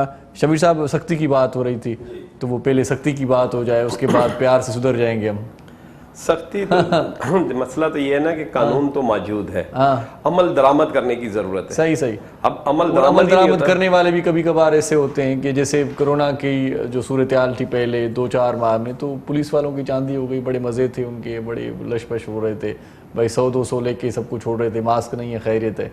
तो यही तो मसला है ना कि पुलिस तो खुश होती है ना जब ऐसी पाबंदी लगती है, जैसे डबल सवारी पे पाबंदी लगेगी पुलिस खुश हो जाएगी, ऐसे कोरोना पे पाबंदी लगी तो वो खुश हो गई। सवाल तो ये है ना कि चेक एंड बैलेंस होना चाहिए। जब तक हम हर मुल्क की मिसालें देते, चाइना को देखें जी, तुर्की को देखें जी, फलां, लेकिन अपने अंदर वो बातें पैदा नहीं करते। जब तक आप सख्ती नहीं करेंगे, सजाएं नहीं देंगे, तब तक कुछ भी नहीं होगा। सब देखें आप हो रहा है, अभी आप देखें रिसेंटली एक वाकया हुआ है 13 साल बच्ची के साथ। आप वो 13 साल की बच्ची, उसके नादरा पे उसके सर्टिफिकेट है कि ये बच्ची 13 साल के, स्कूल वाले बोलते हैं उसका सर्टिफिकेट है, बर्थ सर्टिफिकेट है, लेकिन उसका 18 साल का सर्टिफिकेट बना के तो 44 साल बंदे के साथ वो बोल रहे हैं जी मेरी बीवी है, इसने मजहब कबूल कर लिया है, अच्छा, क्रिश्चियन से मुस्लिम हो गया। अब 13 साल की बच्ची अगर हो गई है तो फिर उसको कोर्ट में पेश किया जाए, कोर्ट में नहीं पेश किया जा रहा। एफआईडेविट के ऊपर 18 साल की किसी लड़की की तस्वीर लगा के जज के हाई कोर्ट में पेश कर दिया गया, और हाई कोर्ट के जज ने बोला हाँ ये इसकी बीवी है, इसके साथ जाने। अब आप बताएं जब ऐसी बातें होंगी तो जो गलत लोग हैं उनके हौसले कितने बुलंद होंगे। अब आप देखें एक बंदे ने जुर्म किया, आप उसको सामने किया है कि वो बंदे के भाई सारे पुलिस में हैं। अच्छा अच्छा अच्छा। तो पुलिस वाले जो हैं वो तहफ़्फ़ुज़ दे रहे। होना तो ये चाहिए कि जो भी गलत है उसको पकड़े। आप यकीन करें, मैं यूरोप गया था तो मेरा दोस्त था पुलिस वाला गोरा, वो गाड़ी चला रहा था, मैं फ्रंट सीट में साथ बैठा था। जैसे ही वो कैमरा आया ना, उसने फौरन ना टोपी पहन ली और गाड़ी। मैंने बोला ये क्या? बोला भाई यार मैं पूरे यूनिफॉर्म में जो होना चाहिए क्योंकि मैं पुलिस मैन हूँ, और कभी वो एयरपोर्ट पे मुझे वो यूनिफॉर्म में लेने नहीं आया। अच्छा। तो मैंने, मेरी पाकिस्तानी सोच थी कि यार पुलिस वाला या कोई ऐसा एयरपोर्ट पे आएगा जरा थोड़ा रोब होएगा, सहूलत मिल जाएगी। वो कहता था कि मैं एयरपोर्ट के ऊपर यूनिफॉर्म में नहीं आ सकता। अच्छा। अगर मैं यूनिफॉर्म में आऊंगा तो मेरी नौकरी चली जाएगी, क्योंकि वो ये पूछेंगे कि तुम यूनिफॉर्म पहन के एयरपोर्ट पे क्यों आया। सही सही। तुम्हारी ड्यूटी तो यहाँ पे वहां पे है। तो ये देखिए कानून की हुक्मरानी होनी चाहिए। यहाँ कानून की हुक्मरानी नहीं है। यहाँ हर बंदा बात करता है, हर बंदा अपने मतलब के लिए मजहब को इस्तेमाल करता है, हर बंदा अपने मतलब के लिए कानून को इस्तेमाल करता है। सही। तो इसलिए यहाँ जो है ना, वरना आप यकीन करें पाकिस्तान दुनिया में ऐसा प्यारा मुल्क है कि इससे अच्छा मुल्क कोई नहीं है। यहाँ सारे मौसम है, तमाम फल है, और ऐसे फल हैं जो आपको यूरोप में भी नहीं मिलेंगे। सही बात है, सही बात है। लेकिन हम क्या कर रहे हैं, हम लोग तासुब, झूठ, फरेब की वजह से क्या कर रहे हैं, इस मुल्क को भी तबाह कर रहे हैं और अपनी अवाम को भी तबाह कर रहे हैं। सख्ती करें, उस पर अमल दरामद करें। आपने कहा जी चीनी के ऊपर जो जिन्होंने ये गबन किया है, चीनी के ऊपर जिन्होंने करप्शन की है, लूटमार किया, हम उनको पकड़ेंगे। जब पता चला कि अपना बंदा है तो उसको क्या किया, छोड़ दिया, भगा दिया। अब आम बंदे को आप पकड़ लेंगे। यहाँ जिस बंदे ने एक रोटी चोरी की है उसको तो आप पकड़ लेते हैं, जिसने अरबों रुपया किया होता है उसको आप कुछ नहीं पकड़े, उससे आप बार्गेनिंग करते हैं। चलो अभी किसी ने 2 करोड़ का करप्शन किया है, उससे 50 लाख ले लो, चलो ये आप क्लीन हो गए। तो ये क्या होगा भाई? ये नोटिफिकेशन निकला है कि भाई आटा 42 रुपए किलो मिलेगा, लेकिन 73 रुपए किलो मिल रहा है। मैंने कल लिया, मैंने कहा यार ये इतना नोटिफिकेशन में सब कुछ हो रहा है, बाकी अमल दरामद नहीं है। आप तो अवाम का हमदर्द कौन है मुझे बताएं, अवाम क्या करेगा? अब आप देखें स्ट्रीट क्राइम कितना बढ़ गया है। क्यों बढ़ गया है? इसलिए कि जिसके घर में रोटी नहीं, आप उससे पूछें जिसके पास भूख है। आप जाके देखें, मैंने यकीन करें, आप ये जितने भी रोडों के ऊपर दस्तरखान लगे हुए, सिक्योरिटी गार्ड्स जो है बेचारे वहां बैठ के रोटी खा रहे हैं, सफेद लोग रोटी खा रहे हैं। एक मैंने जानने वाले को देखा, मैंने उसको बोलता है यार बात सुन, 16,000 में कहाँ पूरा होता है यार, किराया भी देना, बस का किराया भी देना पड़ता है। अब आप मुझे बताएं अवाम को आप क्या बनाना चाहते हैं? सही सही। अगर दाल भी बंदा खा ले तो 100 रुपए से दाल की तो बात ही छोड़ दें। कभी तो पहले वो होता था ना कि ये होटलों में ये होता है, गरीब नवाज होटलों के अंदर ये होता है जी, आप दाल है रोटी मुफ्त है। सही बात है। प्याज आपको मिल जाता था साथ में खाने को। आजकल तो कुछ भी नहीं मिल रहा।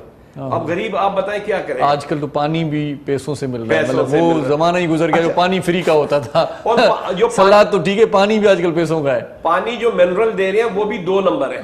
आप देखेंगे सबको पता है कि पानी जो है 2 नंबर आ रहा है। मिनरल वाटर का जो कर रहा है, कोई चेक एंड बैलेंस नहीं है, अवाम मर रही है। आप देखें लोग पहले बलोचिस्तान के अंदर लोगों को मैदे की तकलीफ होती थी, गुर्दों की तकलीफ है, अब कराची के लोगों को ये तकलीफें हैं। ओहो, कराची के लोग जो हैं, आप कभी आप मैं कहता हूँ आप देखें ना, पीपल्स पार्टी की गवर्नमेंट इतने अरसे से सिंध के अंदर है, और आप जाके देखें मेजोरिटी सिंधी लोग उसको वोट देते हैं। आप देखें, यकीन करें, दिल आंसू, खून के आंसू होते हैं जब आप सिविल हॉस्पिटल के बाहर, SIUT के बाहर आप देखते हैं, जिना के बाहर देखते हैं, कार्डियो में, अंदरून सिंध से आए लोग अपने बच्चों के साथ फुटपाथ पे, अगर किसी खबीस आदमी ने गाड़ी ऐसे नशे में चला दी और उसके ऊपर चढ़ा दो, क्या हालत हो जाएगी। अब आप देखें वो बेचारे अनसिक्योर उधर पड़े, उनके लिए कोई चीज नहीं है। वो क्यों बेचारे, वो पाकिस्तानी नहीं है। सही बात। आप उनको क्या दे रहे हैं? आप उनको लिए कोई जगह ही बंदोबस्त कर दें, या उनके इलाकों में ही हॉस्पिटल जैसे बना दिए जाएं ताकि उनको कराची आना ना पड़े। साईं, पीपल्स पार्टी का शीदा ही हमारे साथ है साईं। तो ॾाढी ॾुखोईंदड़ देखना चाहिए, ॾाढी ॾुखोईंदड़ सूरत हाल आहे। जो ॾिसो था त केॾी न माना अखियुनि में सची ॻाल्हि आहे त ॻुड़ा ने तरी आहे यार जे, त जहिड़ी तमूं सां ॻाल्हि ॿुधाए पियो न, कैफ़ियत ऐं कंडीशन ॾाढी, पंहिंजे इलाइक़े में, पंहिंजे मुल्क में, पंहिंजे वतन में कुझु बि पाण अवाम लाइ अहिड़ो भलो न करे सघिया आहियूं। जो ॿाहिरियों जेको माण्हू अचे थो, या पंहिंजा जेके उठाणा माण्हू अचनि था, वाकई में बि कराची में उनखे का सहूलियत न आहे, ऐं फुटपाथुनि ते वेठा हूंदा आहिनि, मानी वेले लाइ परेशान हूंदा आहिनि, मरीज़नि खे ब्लड न मिलंदो आहे, वॾा ॿिया मसइला त छॾियो, पर पाण फुटपाथुनि ते ॾिसंदा आहियूं मंज़र अखियुनि जे साम्हूं आहिनि। जीअं साईं ॻाल्हि कई त पहिरियों त पाणी जो जेको इशू आहे उन लाइ गवर्नमेंट जा फिल्टर प्लांट्स त काफ़ी एरियाज़ में लॻल आहिनि। साईं उहे हलनि ई कोन था, ॿिनि महीननि खां पोइ ख़राब थी वेंदा आहिनि। ॿ नंबर पाणी जी ॻाल्हि कई त उहो पाणी जेको आहे मिनरल वाटर जी जेके फेक ऐं जेके नकली कंपनियूं आहिनि, उहे उतां मां गुस्से अपनी ॻाल्हि त उहो माण्हू पाण वठी दुकाननि खां उहो पीअनि था, ऐं माण्हुनि खे जेके अगरि वठनि था त मजबूरी आहे, जेकॾहिं का असांखे सहूलियत हुजे, घरनि में सुठो साफ़ सुथरो पाणी अची वञे त पाण खे इहो पाणी वठण जी ज़रूरत ई न पवंदी। घरनि में न आहे, काफ़ी जॻहियुनि ते फिल्टर प्लांट्स लॻल आहिनि। इवन DHA में तव्हां ॾिसो, गुलशन में ऐं जोहर में गवर्नमेंट जा फिल्टर प्लांट्स बि काफ़ी जॻह ते लॻल आहिनि। मसइलो इहो आहे त पाण प्लांट बि उते लॻल अथव, DHA में हाणे जोहर में बि लॻल तव्हांखे मां ॾेखारे थो सघां। असल में मसइलो आहे त पाण चवंदासीं हाणे केरु वञे उतां भरे ऐं जेको आहे सो खणी अचे घर में, पर साफ़ सुथरो पाणी त असांजो हक़ु आहे। साफ़ सुथरो पाणी जेकॾहिं घरनि ताईं पहुचाइजे, घरनि ताईं इहा शइ अवेलेबल कजे, त इहो त बुनियादी हक़ु आहे। त माना इहो केॾो वॾो नेकी जो कमु आहे, पाणी असांजे घरनि में आहे। आप देखें लियारी, जो मेरा ताल्लुक लियारी से, लियारी जो है पीपल्स पार्टी का गढ़ है। आज देखें वहां क्यों ऐसा हो गया कि UCA चली गई। पीपल्स पार्टी अवाम के लिए, पीपल्स पार्टी की मैं बात करूं, अवाम के लिए बहुत कुछ करती है, बहुत कुछ है, लेकिन पीपल्स पार्टी की एक प्रॉब्लम है कि वो अपने बंदे सही मुंतखब नहीं करती। जो उसके आगे बंदे जो होते हैं ना, वो ठीक नहीं होते। आप देखें आज लियारी का हाल क्यों है, उसके जितने उधर बंदे हैं वो खाने में लगे हुए हैं। लियारी का करोड़ों रुपए से बना हुआ वाटर प्लांट था जो आज बंद हो गया, वो बंद हो गया। सेवरेज का निजाम उधर तबाह हो गया। लियारी के अंदर आप देखें जगह जगह गटर उबल रहे हैं, और जो लियारी जो पीपल्स पार्टी का ओहदेदार है, वो वाटर बोर्ड का ओहदेदार है, 16 ग्रेड का ऑफिसर है, वो पीपल्स पार्टी का ओहदेदार है। और अब आप देखें तो पीपल्स पार्टी दे रही है सब कुछ, लेकिन पीपल्स पार्टी जो आगे बंदों के ऊपर चेक एंड बैलेंस नहीं कर रही। तो चलियो, पर लाड़कानी जी सूरत हाल बिनता खराब आहे। जंहिंजे जज साहब रिमार्क सुना बाबा ॾाइण बिकड़ो घर तारींदी आहे, भला घटि में घटि पंहिंजे शहर जी मालकी कनि। जज साहब हो न हिकिड़ो माना तअसुब परस्ती में, ऐं ॿियो जेको पंहिंजो ग़लति उन फिगर्स, माना लाड़काणो त अहिड़ो हुजे न जीअं वञूं त ख़बर पए त यार छा, माना काफ़ी शयुनि जी सुधारे जी ज़रूरत आहे, पर एतिरी वर्स्ट कंडीशन में बि न आहे जेतिरो असां पोर्ट्रे थो कयो वञे। जीअं साईं चयो त लियारी में फिल्टर प्लांट, लियारी में 3 यूनिवर्सिटीज़, लियारी जा डेवलपमेंट प्रोजेक्ट्स। मसइलो इहो आहे त गवर्नमेंट हिकिड़ी शइ ठाहे ॾींदी, उनखे हलाइण ऐं उनजी हिफ़ाज़त करणु पंहिंजो बि त थोरो फ़र्ज़ु आहे। फिल्टर प्लांट या कोई बि प्रोजेक्ट गवर्नमेंट हणी ॾींदी तव्हांखे, उनजो जेको ख़्यालु करिणो आहे या उनखे जेको सिक्योर करिणो आहे, उहो तव्हांजो ऐं असांजो बि कमु आहे। ॿाहिरि मुल्क में न थींदो आहे त को जेको आहे सो लठ खणी वेठो हूंदो आहे को प्रोजेक्ट जे मथां, या उतां पाणी भरणु असांजो कमु आहे। जेकॾहिं टूटी ख़राब थी थिए त उनखे ठहिराइण त वरी पोइ बुनियादी कमु हुकूमतुनि जो आहे न, करे उहो बि असां ठहिरायूं। उहो भञी त गवर्नमेंट नथी वञे न, CM या कोई मिनिस्टर त थिए उन शइ खे भञी या उन शइ खे ख़राब त नथो करे वञे, पर उन्हनि जी मेंटेनेंस उन लाइ उन डिपार्टमेंट में कंसर्न में कंप्लेन कई वञे, ऐं अगरि उहो कंप्लेन नथी थिए त पोइ अञा उनखां मथीं जेको आहे सतह ते कंप्लेन कई वञे। पर माना इहो चवणु त सफ़ा कमु, हाणे जीअं साईं चयो त हॉस्पिटल्स जो, सिंध गवर्नमेंट जो मां चवां थो जेको अगरि टॉप का प्रायोरिटी ऐं टॉप अगरि को कमु रहियो आहे तो हेल्थ सेक्टर में ही रहियो आहे। तव्हां ॾिसो साईं चयो त SIUT ज़रा आपको शायद नहीं है इल्म में कि SIUT सखर में इससे बड़ी बन रही है, NICVD कराची वाली से बड़ी सखर में, और उसके जो है हमारे 16 जो है वो सैटेलाइट सेंटर्स हैं, टंडो मोहम्मद खान, हैदराबाद, लाड़काना, उमड़ के अंदर जिगर का बड़ा अच्छा गंबट हॉस्पिटल है। में जो है वो जिम्स है जो सिंध गवर्नमेंट चला रही है। यहाँ पे आपके कराची में JPM जो सारी पूरी जो है दुनिया में ना सिर्फ 16 रोबोट्स हैं, और एशिया में 3 रोबोट्स हैं जिसमें से 2 आपके कराची के JPMC में हैं, और वो पूरा सिंध गवर्नमेंट के जो है वो मैनेज कर रही है। न पर ये शयूं पयूं त आहिनि हुते, पर उन मां सहूलियत में फ़ाइदो बि मिले थो। NICVD में तव्हां शायदि कॾहिं विज़िट न कयो आहे, तव्हां कॾहिं अचो, मां तव्हांखे विज़िट कराईंदुमि, त 60% ॿाहिरियां माण्हू था अचनि, अच्छा, ॿियनि सूबनि जा माण्हू 60% आहिनि। तव्हां गंबट वञो हलिया, मूंखे असांखे डेली कॉल्स KPK मां, बलोचिस्तान, इवन पंजाब मां कॉल्स ईंदियूं आहिनि त यार असांखे जिम्स में टाइम वठी ॾियो, असांखे NICVD सखर में, असांखे NICVD कराची में टाइम वठी ॾियो। त असां माना सफ़ा बि माना उहो न चवाणी जेको असां इहो आहे त मां तव्हां सोली सिंधी में चओ था एॾी टीका टपड़ी न कयो। हा, एॾो बि न आहे जेको आहे ख़राबु आहे, एतिरी बि वर्स्ट कंडीशन न आहे। मसइलो आहे त हिकु ॻाल्हि पोर्ट्रे करण जी आहे, ऐं ॿियो पीपल्स पार्टी जो मेन जेको माना उहा मां जेको एडमिट कंदुमि त माना जेका कमी आहे उहा आहे त पीपल्स पार्टी तशहीर में हुन में माना हुनखे विकिणी कोन थी सघे पंहिंजे प्रोजेक्ट्स खे। जीअं माना उहो नंढड़ो हाणे जीअं ॾिसो पेशावर वारो BRT आहे त हुनखे माना एॾो कयूं त वॾो को माना दुनिया जो वॾो अजूबो ठही वियो, ऐं ठहियो अजूबो ई आहे। उहो डेली बस थी हले, डेली सड़े थी पई, उहो माना एॾी हुन में तबाही, हुन में करप्शन थी आहे। सही सही, पंहिंजो प्रोग्राम एंटरटेनमेंट जो आहे उहो, पर ॻाल्हियूं के अहिड़ियूं बि हूंदियूं आहिनि जेकी मसइला हल करण जी ज़रूरत हूंदी आहे, सो उहे कचहरियूं ऐं ॻाल्हियूं ज़रूरी हूंदियूं आहिनि प्रोग्राम में। सो नंढड़ी साईअ जो वक़्तु थियो आहे, पर साई वठूं था, पोइ वरी पाण ॻाल्हायूं था। सो असां सां तव्हां बि गॾु रहिजो, ॾिसंदा रहिजो पंहिंजो प्रोग्राम सलाम सिंध। खुशहाली है अमन जोड़े पैगाम, मुझे सिंध के सलाम सलाम सिंध। खुशहाली है अमन जोड़े पैगाम, मुझे सिंध के सलाम सलाम सिंध। जी सलाम सिंध में एक बार वरी तव्हांखे भलीकार चऊं था, ख़ुशि आमदीद। ऐं सियासी गेमा गेमी ऐं गर्मा गर्मी मुख़्तलिफ़ चैनल्स ते तव्हां ॾिसंदा आहियो, पर कुझु वरी ॿियूं ॻाल्हियूं पंहिंजे प्रोग्राम में शेयर कंदासीं। डॉक्टर ग़ुलाम मोहम्मद थईम साहिबु जेको डेंटिस्ट बि आहे, उन हवाले सां बि पाण कचहरी कयूं था। डॉक्टर साहिबु चवंदा आहिनि त सुठी सिहत लाइ हिकु त न साफ़ु हुजनि, ॿियो ॾंद साफ़ु हुजनि। इहो तव्हांजो छा चवणु आहे? इहे ॿई शयूं इलाही लाज़मी आहिनि न? ऐं माना जेको माण्हू जो मुंहुं आहे उहो सम्झो त तव्हांजी बॉडी जो दरवाज़ो आहे। हा हा, ऐं जॾहिं हिकिड़ो दरवाज़ो ई पहिरियों त माना अगरि एस्थेटिक वे में अचूं त जॾहिं दरवाज़ो ई ख़राबु हूंदो त माण्हू जो चवंदा त अंदरि ई हर शइ ख़राबु आहे। सही सही माना। ऐं ॿियो जेका बि अगरि का सुठी शइ ईंदी बि दरवाज़े मां ईंदी, गलाज़त ईंदी बि दरवाज़े मां ईंदी, त असांखे उनखे किथे कंहिं दरवाज़े में किन लॻल हूंदो त ज़ाहिर आहे माण्हू टपंदो त कपिड़नि खे लॻी वेंदो। हा, त खाधो बि माना सम्झो त ईअं माना त वात माना जेको आहे गेटवे आहे सॼी बॉडी जो, अच्छा, त उनखे मेंटेन करणु त सभिनी खां वधीक। ऐं सही, जीअं पाण हज़ूर सल्लल्लाहु अलैहि वसल्लम जो माना हफ़्तो था मल्हायूं, त हुन में माना उहो ई आहे त जेका सफ़ाई आहे उहा निस्फ़ ईमान आहे। बिल्कुलु बिल्कुलु बिल्कुलु, पाण खे इहो इस्लाम बि ॿुधाए थो त सफ़ाई निस्फ़ ऐं मिसवाक त पंहिंजे दीन में आहे। सही सही सही, पर इहे कुझु माण्हू अहिड़ा हूंदा आहिनि जेके ॻोठनि में पाण रहनि था, उहे माना ॾंदणूं कनि, बुर्श कनि, ॾंद उन्हनि जा कॾहिं न किरिया न लोॾिया, इन जो छा राज़ आहे? उहो हुनजी हाइजीन ऐं जेको आहे उहो हुनजी हाइजीन बुर्श कनि था, उन्हनि खे माना जेको आहे जेको खाद कैविटीज़ बि उन्हनि में इलाही आहिनि, जेका उन्हनि जी न ईअं न आहे, जेका उन्हनि जी खाद खुराक आहे उहा साफ़ आहे, जेके सफ़ ॻोठाणा माण्हू, पर उहे वरी नमाज़ पढ़नि था ऐं मुंहं जी गुरड़ी ऐं इहे शयूं कनि था पिया ॾींहं में।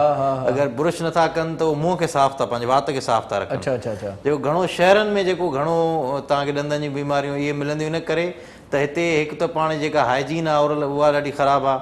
ॿियो वरी हिते इहो रुझान गुटको, पान, सिगरेट, सोपारी, इहो माना हिते ॾाढो घणो आहे। सही सही, तव्हां पंहिंजे काफ़ी कराची में त पान जो जेको आहे, पर तव्हां ठठे बदीन हिन पासे वञो त उते त गुटको वरी कल्चर में आहे। अच्छा, माना ॼण गुटको न खाधे ॼण आहे ई न हितां जो। हा, उतां जा त ॿार बि खाइनि था पिया, माना ऐं उन सां जेके ॾंदनि जूं जेके आम बीमारियूं उहे थियनि थियूं, पर ओरल कैंसर जेको आहे उहो ॾाढो वधी वियो आहे। ऐं ओरल कैंसर जी मेन कॉज पान, गुटको ऐं सोपारियूं। अच्छा सर, शबीर साहब ये मुझे बताएं कि जब पता भी होता है कि ये नुकसानदार चीज़ है तो वही चीज़ क्यों बंदा मतलब वो ले लेता है या खा लेता है, पता होता है कि भाई सिगरेट नोशी सेहत के लिए मुज़र है, और उसके ऊपर एक गंदा सा फोटो पिक्चर भी उन्होंने बनाई हुई है कि भाई ऐसे हो जाओगे आप, फिर भी बंदे पीते हैं यार, ये समझ में बात नहीं आती मुझे कभी कभार। ये दरअसल एक आलमगीर हकीकत है। हाँ, ये आलमगीर जिस चीज के लिए हकीकत मना करें वो बंदा करता ही करता है। जैसे बच्चे को जिस तरीके चीज से मना करे बच्चा उस तरफ नहीं जाता, इसी तरह अवाम का भी ये लोगों का माइंड सेट है। अगर सिगरेट के साथ सिगरेट पीने से फौरन मौत हो जाए ना तो लोग छोड़ दे। हम लोग उस चीज को नुकसानदेह समझते हैं जो ऑन द स्पॉट हमें दे। अच्छा अच्छा, हमें ये ऑन द स्पॉट सिगरेट नुकसान नहीं देती, सही सही सही। गुटखा में ऑन द स्पॉट नहीं देता। हालांकि लोगों ने देखा भी है कि जो गुटखा खाने वाला होता है उसका बकायदा इधर से भी ऑपरेशन कर दिया जाता है, वो खाना ऐसे खाता है, फिर इधर से भी कर दिया या फिर तकलीफ से भी, उसके बावजूद भी लोग गुटखा खाते हैं।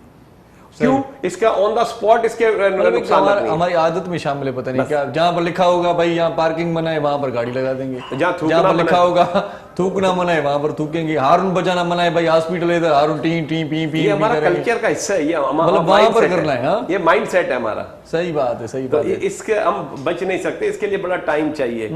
हम अगर कहें कि हम बच जाएंगे, नहीं, ऐसा नहीं होगा, क्योंकि ये हमारा कल्चर डेवलप हो चुका है। आप अगर किसी को, मैं आपको बताऊं, एक दफा मैं कोयटा से आ रहा था, कोच में बैठा हुआ था, तो एक बंदे ने सिगरेट पी। मैंने उसको कहा यार आप ये सिगरेट पी रहे हैं, एसी लगा सारा, तो बोलता है भाई आप हेलीकॉप्टर पे जाया करो फिर। ये तो वही बात, यानी कि उसने सिगरेट नहीं छोड़ी, सब लोग डिस्टर्ब हो रहे हैं। मैं भी एक मरतबा सफर कर रहा था, मेरे साथ भी यही हुआ। मैंने उनको कहा भाई आप सिगरेट पी रहे हैं यार, ये बंद है, पूरी गाड़ी बंद है, आप थोड़ा सा ख्याल करें। कह तकलीफ आपको है तो आप ड्राइवर के साथ जाके बैठ जाए, यहाँ पर खिड़की खुली हुई है। अरे भाई मैं तुम्हें कह रहा हूँ, तुम मुझे कह रहे हो तकलीफ आपको है, आप जाके बैठिए, मैं तो पीऊंगा भाई, मैंने किराया भरा है। और यही लोग जब बाहर जाते हैं, मेरे साथ एक बंदा बड़ा चेन स्मोकर था, इधर वो लोगों को तंग करता, बसों में भी सिगरेट पीता। जब मेरे साथ वो मलेशिया में गया, तो मलेशिया के अंदर ये है कि एयरपोर्ट के अंदर ही ट्रेन होती है, वहाँ ट्रेन जो होती है 28 मिनट के अंदर आपको कालालंपुर पे लेके जाती है, नॉन स्टॉप होती है, और वहां आप सिगरेट नहीं पी सकते। उधर जैसे ही वो ट्रेन के अंदर वो बैठा है, तो उधर उन्होंने अनाउंसमेंट कर दी कि ये सिगरेट आप नहीं पी सकते, पिएंगे तो ये जुर्माना होगा, 28 मिनट में ये ट्रेन वहां पहुंच जाएगी। तो मैंने उसको बोला यार पी, बोलते नहीं यार जुर्माना है यार। हाँ, सही। तो आप यकीन करें उसने 28 मिनट तक सिगरेट नहीं पी, तो बाहर ही। और पाकिस्तान में आप उसको मना करें तो आपके गर्दन पकड़े। तो यहाँ पर जैसे देख रहे हैं आप, सियासतदान कितने प्रोटोकॉल में आते हैं, और वो वीडियो देखी होगी आपने शहबाज शरीफ की, कैसे किस तरह से रोड क्रॉस कर रहे हैं, भाग दौड़ है सबकी। हाँ, तो दूसरे ममालिक में तो ये कल्चर है ना। ये बाहर आप देखें, नवाज शरीफ को भी आप देखें, कोई प्रोटोकॉल है, वो वैसे ही जा रहा है। यहाँ आएंगे तो 20-40 गाड़ियों के बगैर प्रोटोकॉल भी नहीं है, पीछे से कोई बंदा कहता होता है भाई ओ तुम आ गए ना भाई, वो ना फलां चोर हो, ये हो वो, तो वीडियोस वो आती हैं कभी कभार देखते हैं। ये है कि यहाँ आपने कल्चर डेवलप किया है, वहां आपने एक एम्प्लॉय रखना है तो वो बहुत कॉस्टली पड़ता है, वो गार्ड रखना है तो बड़ा कॉस्टली पड़ता है। तो किस तरह से चेंज होगा, क्या करना चाहिए? मतलब अगर मुस्बत पैगाम देते हैं कि भाई नुकसानदेह है, फिर भी लोग पीते हैं या करते हैं वो काम, क्या कोई स्लोगन चेंज होने चाहिए, माइंड सेट चेंज करना चाहिए? ये तो पूरी दुनिया के अंदर देखें, यूरोप के अंदर भी सिगरेट के ऊपर लिखा हुआ है, उसके ऊपर बकायदा कैंसर की तस्वीर बनी हुई है, चेहरे की तस्वीरें बनी हुई है, अजीब अजीब खतरनाक तस्वीरें, उसके बावजूद लोग उसको नहीं देखते। पीने वाला उस चीज को नहीं देखता, वो उस ब्रांड को देखता है और सिगरेट पीता है। सवाल ये है कि, लेकिन आप ये देखें जिन मुल्कों के अंदर कानून राइज हैं, वहां इजराइल के अंदर आप जाके देखें, वहां सिगरेट नहीं आप पी सकते। अपना सिंगापुर के अंदर आप रोड के ऊपर च्युइंगम नहीं फेंक सकते, सख्ती है ना। तो आप कम से कम पाकिस्तान के अंदर ये तो कर सकते, पब्लिक प्लेस के ऊपर कोई स्मोकिंग नहीं कर सकते। मतलब हमारी भी वही बात हो गई, एक बंदा गया डॉक्टर के पास, उसने कहा कि भाई मैं सिगरेट पीता हूँ, थोड़ा सा मुझे कभी कभार ये फील होता है। तो डॉक्टर ने कहा भाई सिगरेट छोड़ दो तुम, सिगरेट बुरी चीज़ है, अगर पीते रहोगे तो आहिस्ता आहिस्ता तुम्हारी ज़िंदगी ख़त्म हो जाएगी, मर जाओगे तुम। तो उसने डॉक्टर को बोला डॉक्टर साहब जल्दी हमें भी नहीं, हम भी आहिस्ता आहिस्ता मरना चाहते हैं।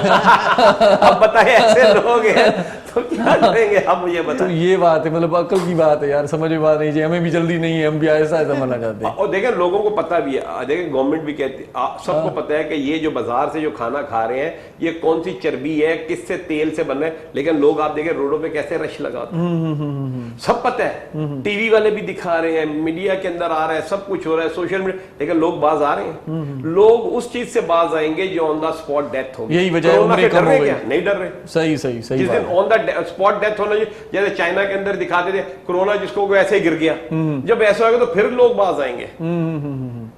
तो जब आंखों देखा सारा अहवाल सामने आएगा ना तो फिर सारी चीजों सऊदीया ये मैंने देखा था। सऊदीया ने कहा जी जो इधर हिरवन लेके आएगा उसकी गर्दन कटी जाएगी, लेकिन लेके जाने वाले फिर लेके जाते हैं। वो उनको पूछो भाई बंदों से, आपने भी सुना होगा, वो कहते हैं जी हम बोलते रिस्क लेते हैं, निकल गए तो निकल गए, चलो मरना तो फिर है ही है ना। अब बताओ अब क्या मरना तो फिर है ये, आज नहीं तो कल अब मरेंगे। क्या कहेंगे ऐसे लोग जिनका माइंड सेट ऐसा है, सही सही माइंड सेट है, जुर्म करने में ये लोग देर नहीं करते, बुराई की तरफ जाने में देर नहीं करते। और वैसे आप देखें नेकी का काम आएगा तो आप देखें अगर आज रोजे शुरू होंगे सारी पाकिस्तानी को हम रोजा खलवाने में लग जाएगी। सही बात है, सही। जो मुजरम भी होगा, जो कातिल भी होगा, वो भी रोजा खलवा रहा होगा। हाँ हाँ, ये अच्छी आदत जो है वो रमजान के बाद भी होनी चाहिए, लेकिन फिर नहीं होती।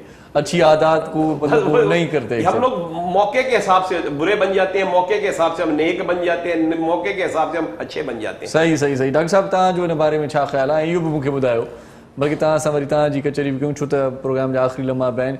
ॿार ख़ासि तौर ते जेकी 7-8 सालनि जा ॿार हूंदा आहिनि, असां वटि ॻोठनि में ईअं थींदो आहे जो माउरूं या वालिदेन चवंदा आहिनि ॿार आहे न हिनखे बुर्श ई कहिड़ी तरह बुर्श न करे, ॿार ठीकु हूंदा आहिनि, नंढनि ॿारनि खे बि बुर्श करणु लाज़मी आहे, केतिरी उमिरि खां वठी? सर 7 सालनि खां पोइ तव्हांजा जेके परमानेंट टूथ हूंदा आहिनि उहे ॿार में अची वेंदा। सही सही। उन खां पोइ ॿार में आदत विझी छॾणु घुरिजे। अच्छा। त उहो सफ़र नंढे लाइ खां बि हुनजो मुंहुं खे सफ़र जेको परमानेंट ऐं उनखे जेका 2 टाइम बुर्श करण जी आदत विझणु घुरिजे, उहा 7 सालनि खां पोइ विझी छॾणु घुरिजे। सही सही सही। मतलब बुर्श 2 टाइम करणु लाज़मी आहे या हर माना खाइण खां पोइ, मानी खाइण खां पोइ, हर वेले खां पोइ?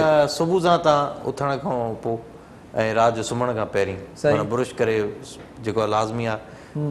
2 टाइम माना कयो त डॉक्टर चवनि था त सुम्हण खां पहिरियां जेकॾहिं पाण कयूं था त सुबुह जो त पाण पोइ छाजे लाइ बुर्श कयूं? सुम्ही करे कयो राति जो तव्हां सुम्हिया पिया, उहे जर्म्स आहिनि उहे जेके 6-7 कलाक जी माण्हू जी निंड आहे या उन में माण्हू जी जेके जर्म्स वरी अची था वञनि त वरी उनजी सफ़ाई जेका आहे लाज़मी आहे। सही सही सही। माना सुबुह जो बि कजे बुर्श? सुबुह जो बि कजे ऐं राति जो सुम्हण खां अॻु में बि कजे, वरी सॼे ॾींहं जो माण्हू गंद पिस जेको बि खाए थो उनजी वरी जेको आहे सफ़ाई लाज़मी आहे। सही सही।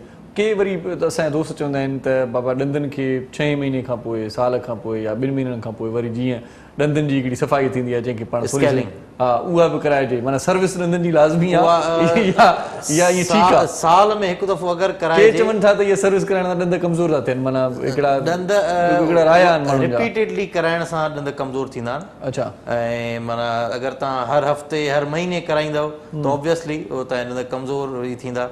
पर अगरि तव्हां ब्रुशिंग पंहिंजी रखंदव प्रॉपर त शायदि तव्हांखे साल में बि ज़रूरत न पवंदी स्केलिंग जी। अच्छा अच्छा। मेन शइ आहे जेका ब्रुशिंग, स्केलिंग जी ज़रूरत उनखे पवंदी आहे या उहो स्मोकर हुजे या उनजी ब्रुशिंग जी जेका आहे प्रॉपर न हुजे टेक्निक। सही सही सही।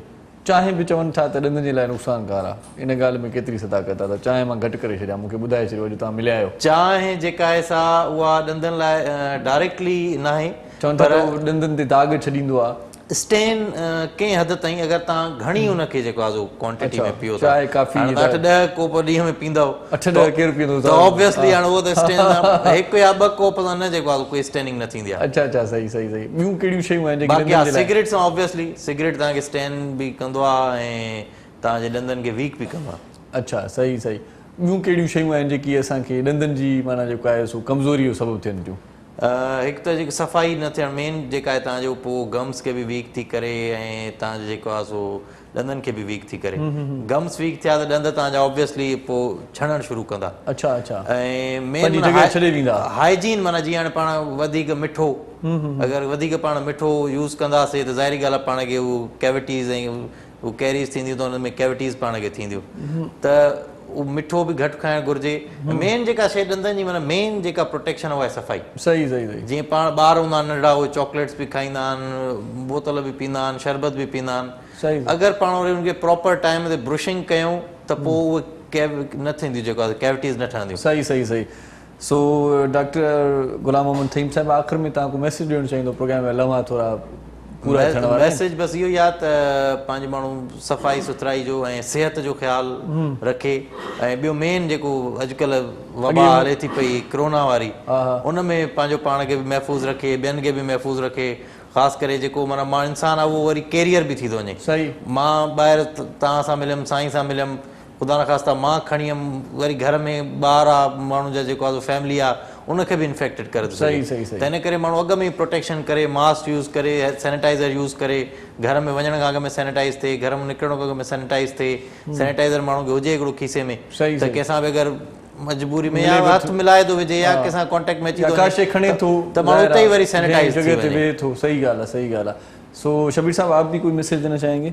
बस जी मैं तो यही कहूँगा कि अवाम एहतियात करे और कोशिश करे कि जैसे चाइना ने कहा है कि गर्म पानी जो है वो पिए, ठंडे पानी को अवॉइड करे, और रात को हो सके तो वैसे भी अगर कोरोना ना भी हो तो रात को अगर भाप लेके सोया जाए तो मैं समझता हूँ ये बड़ा बेहतरीन चीज़ है। सही सही बात। और आपको, क्योंकि आपको पता हम कराची में रहते हैं, यहाँ पोल्यूशन बहुत है, और अगर रात को अगर हम सोने से पहले भाप ले लें तो नींद अच्छी आएगी और सारे ये जो सांस की नालियां ये क्लियर हो जाएंगी। सही सही, बहुत अच्छा मैसेज है। और कोरोना जो है वो तो वैसे ही खत्म हो जाएगा। सही सही सही सही, बहुत शुक्रिया आपका दोनों का, डॉक्टर गुलाम मोहम्मद तहीम साहब, शब्बीर शफकत साहब, आप हमारे प्रोग्राम में तशरीफ़ लाए।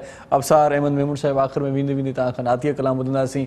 सो ॻाल्हि ॾाढी भली कई शबीर साहिब, त राति जो जेकॾहिं बाफ़ वठी पाण जेकॾहिं सुम्ही पऊं त तॾहिं बि असांजा जेकी मामला आहिनि बीमारियुनि वारा उहे इलाही हल थी सघनि था।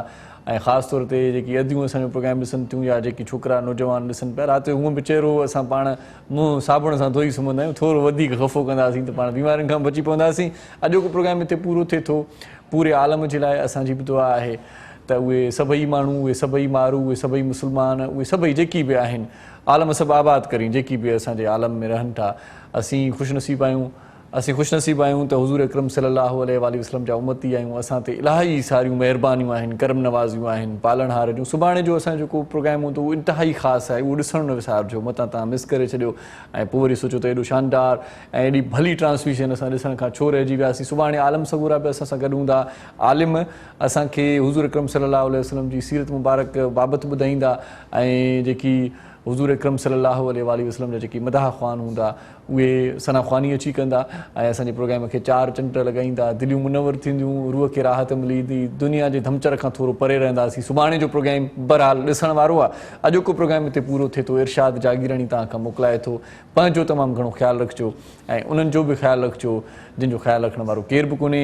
जिए लतीफ़, जिए मिठी ॿोली, अल्लाह वाही जी। जिंदगी मदीने में आ, हर खुशी मदीने में आ, जिंदगी मदीने में आ, हर खुशी मदीने में आ,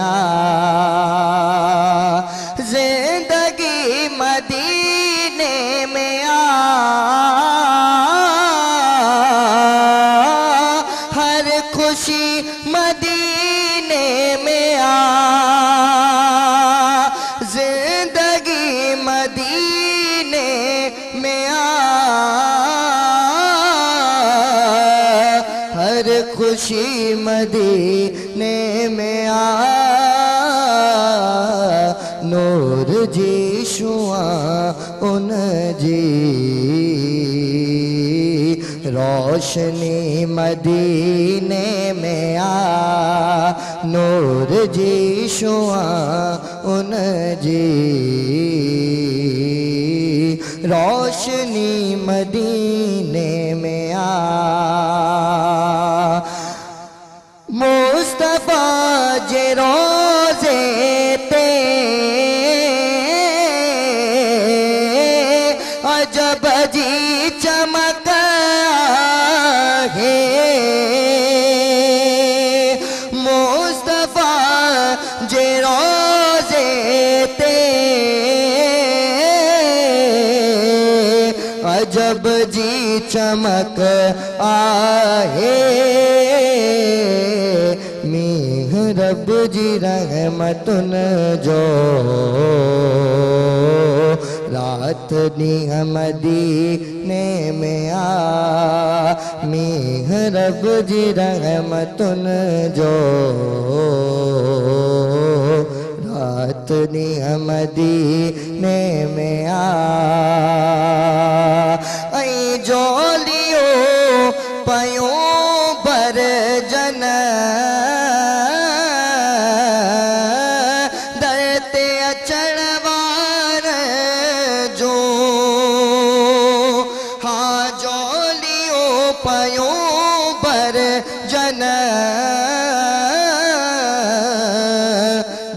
ते अचण वारन जो अणगुरो अता जो करे सो सखी मदीने में आ अणगुरो अता जो करे सो सखी मदीने में आ हाँ मनची कोई चवे त्यार थी गुलजार अली मनची कोई चवे त्यार थी अबसार अली तुझी थी वही मंजूर हाज़री मदीने में आ तुझी थी वही मंजूर हाज़री मदीने में आ जिंदगी मदीने में आ हर खुशी मदीने में आ जिंदगी मदीने में आ हर खुशी मदीने में आ नूर जी शुआ उन जी रोशनी मदीने में आ